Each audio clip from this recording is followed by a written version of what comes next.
A skipper spent a seemingly normal day sailing along an Australian river in order to catch some fish to sell at market, only instead of his usual collection of prawns and squid, he made a rather macabre catch: a human body tied to a steel crucifix. To this day, this baffling case remains unresolved. On the 11th of August 1994, a skipper named Mark Peterson was sailing along the Hawkesbury River in Sydney, Australia, whilst aboard his trawler, the Lady Marion. At approximately 11:40 a.m, whilst the boat was sitting on the water near to Flint and Steel Beach, Mark decided that this would be the perfect spot to start fishing. This was until he felt a strong tug on his line. Initially, Mark thought he had caught giant squid or something similar, but this turned out not to be the case. Mark actually reeled in a heavy steel frame from the water, measuring approximately 182 centimetres in length, onto the deck of the Lady Marion. The steel crucifix had two cylindrical solid metal bars, which were welded to it with another across the middle, bent into a sort of L shape. It was at this point that Mark looked a little bit closer at the steel frame, and he made a rather chilling discovery. He saw what appeared to be a bone sticking out of some plastic bags which were attached to the steel rack, and initially he believed them to be animal bones. However, it was later confirmed that these bones belonged to a human. The deceased male was attached to the handmade rusty steel cross, the torso of the individual actually being restricted by the L-shaped bar. John Doe's body had been wrapped in these plastic bags and bound to the crucifix using orange rope and a number of different wires, a non-slip rope noose and some wire also around the decedent's neck. Mark Peterson, the fisherman who had made this grisly discovery, immediately contacted the Broken Bay Water Police, who arrived promptly on the scene to investigate. When the body was examined by a pathologist, it was found that the male individual was still fully clothed, and he also still had some hair and soft tissue attached to his remains. The medical examiner determined that the unidentified male, who was nicknamed the Rack Man by Australian authorities, was a male of Caucasian descent, possibly of Mediterranean or Central European, more specifically Austria and possibly Italy. The man was estimated to be between the ages of 21 and 46 years of age and stood at a rather small stature at approximately 5 foot 3 inches tall. The Rack Man was found to be wearing a medium-sized polo shirt with the words "Everything Australian" written across it, a large pair of No Sweat branded jogging trousers and a pair of blue and white medium Sparrow branded underwear. Unfortunately, these items of clothing were local to Australia and were extremely popular at the time, so for authorities to trace down who purchased these items and where would have been impossible. The male individual also had a pink lighter and a packet of Benson & Hedges cigarettes in his possession when he was discovered, both of which were in his left trouser pocket. John Doe's teeth were straight, and he appeared to have had no fillings in the past, although he did have a lower right molar which had been removed, most likely in his youth. Other than this, authorities didn't have much to go on.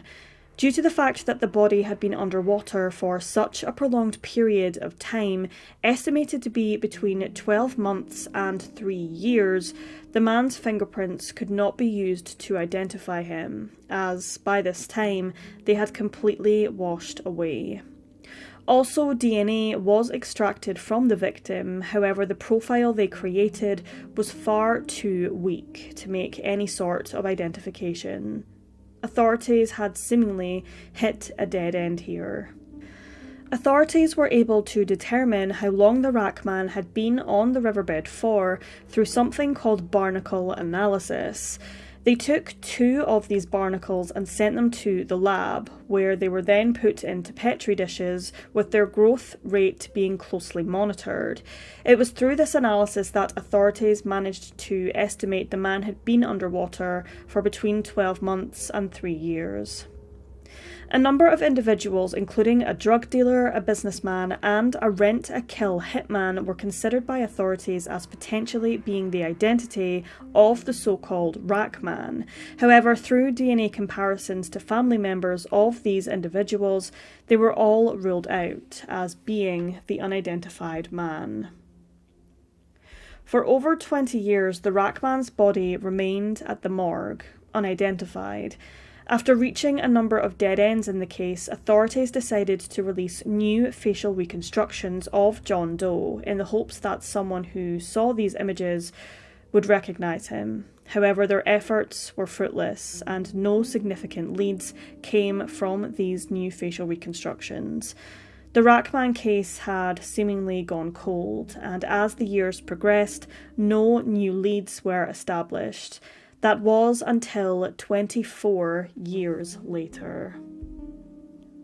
On the 29th of August 2018, the New South Wales coroner revealed to the public that there had been a significant breakthrough in the Rackman case, and through advanced DNA technology, they were able to identify the man as 37-year-old Max Tancevski. Max was from the western Sydney suburb of Newtown and had last been seen alive by his live-in girlfriend on the 11th of January 1993, leaving their home in Sydney and travelling towards the Gold Coast. Max was known to be a heavy gambler and tended to travel to the Gold Coast to fulfill his gambling addiction, visiting a number of casinos during these trips.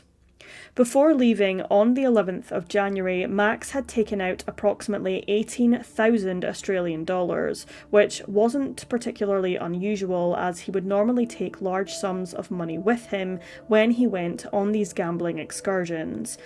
Max never returned home that day, but alarm bells didn't start ringing with his girlfriend at the time because normally when he went on these trips, he would be away for a few days before he came back home. So he wasn't reported missing until a couple of days later. She contacted authorities to report her boyfriend as a missing person, but unfortunately, Max never came home again. He was known to have debts in regards to his gambling addiction, although an approximate amount and the number of people he owed money to is unknown.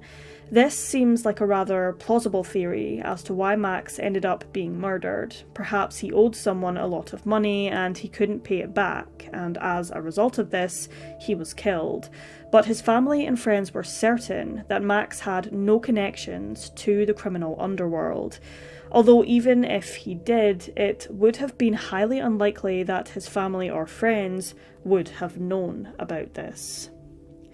The fact that Max was tied to the steel crucifix appeared to indicate gang-related violence rather than being some sort of random attack.